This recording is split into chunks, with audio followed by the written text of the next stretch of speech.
for pronouncing my last name right. Sometimes it can be quite tricky.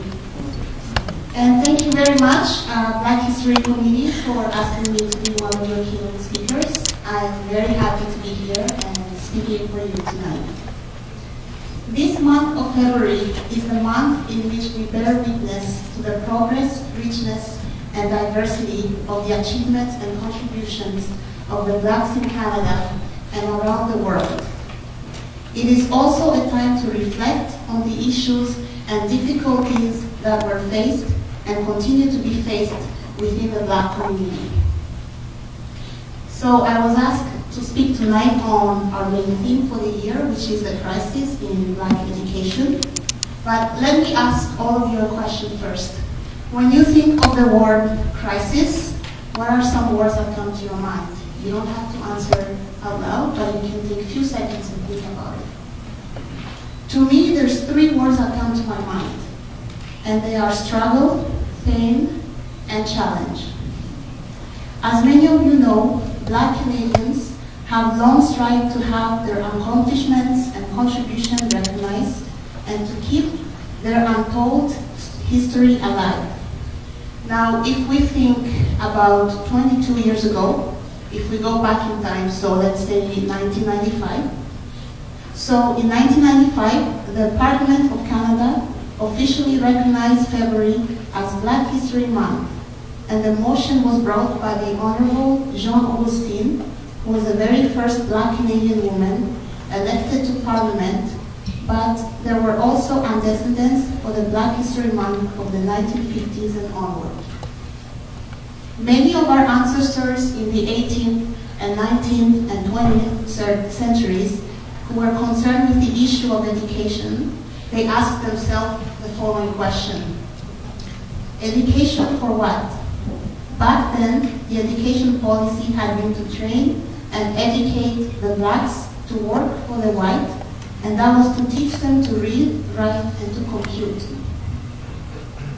The Black community has long suffered the crisis of increasing poverty, racism, and violence. That is largely the result of the oppression that African Canadian people have endured through the implementation of neoliberal policies and the expansion of both the police state and the prison industrial complex. In Canada, African Canadian people are confronted with two primary problems. First, a growing Black underclass is unable to compete for scarce, decent paying jobs.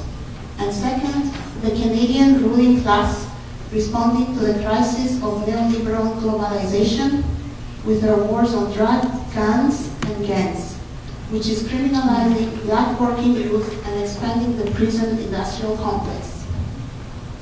In recent years, the Blacks Have Left has responded to the crisis by trying to organize Black youth at the grassroots level and by trying to build new mass organization that can continue the legacy of anti-militant, anti-racist struggle that characterized. So if we think of the Toronto-based Black Action Defense that occurred in the 80s or the 90s. We must remember that we live in a society in which is composed of people from various different backgrounds, diverse linguistics, and cultural origins. And we are very blessed and very lucky to live in such a great nation here, which is Canada. Because it is so diverse, we have the chance to meet new people from all over the world. And most important thing is we have a chance to have a very good education here. I really want to encourage all of you here to stop the crisis of Black education, but especially the youth. The youth here, I want you guys to continue your education, get involved with your community, and stay involved, and never stop dreaming. Never say you cannot be a doctor because you're not good with math. Don't say you cannot be an engineer because you don't like to calculate. Or you cannot be a lawyer because you hate debating.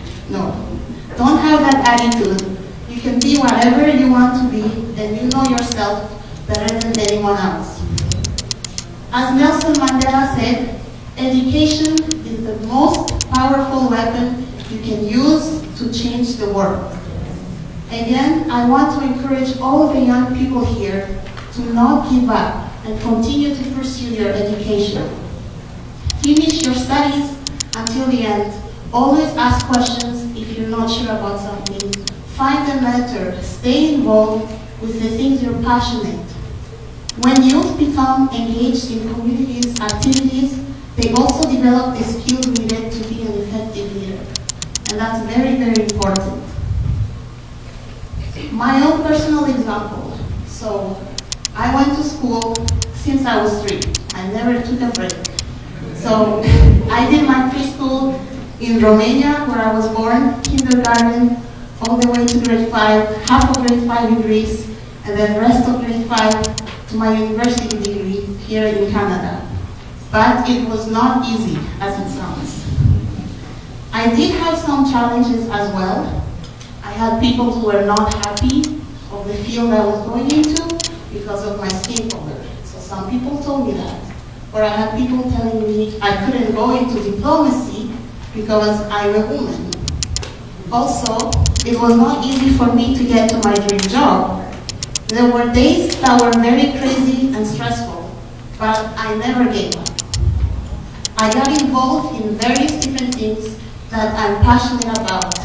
And the most important thing, I got encouragement from my family and my close friends who have always been here and always been extremely supportive of everything that I do. Last year, I was the first Black Canadian to have gone to the UN Youth Association of Romania and chaired their Human Rights Council. It was quite a big honor for me to serve Canada in a foreign country, and I got to meet up with the political advisor in Romania as well, and also the Canadian ambassador. My attitude is that if you push me towards something that you think is a weakness, then I will turn that perceived weakness into strength.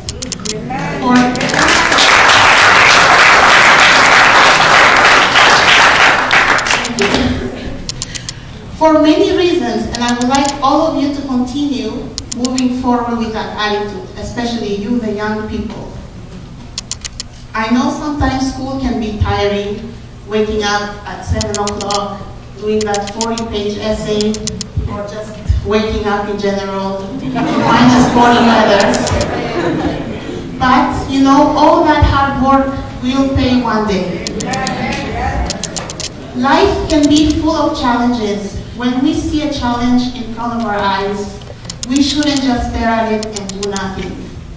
We should take action and take it and challenge our own challenge until we reach our goal. I believe that challenges are ways for you to build up more dynamic confidence among yourselves. Life isn't always going to be easy, but we must learn to work around those challenges until we go past it. It is very important to know that education either functions as an instrument which is used to facilitate the integration of generation into the logic of the present system and bring about conformity to it, or it becomes a practice of freedom, that means by which our society deals critically with reality and discover how to participate in the transformation of their world. I would like to end by saying, continue to believe in yourself, stay involved with your passions, and remember that ambition is the first step to success, and the second step is action. Thank you very much.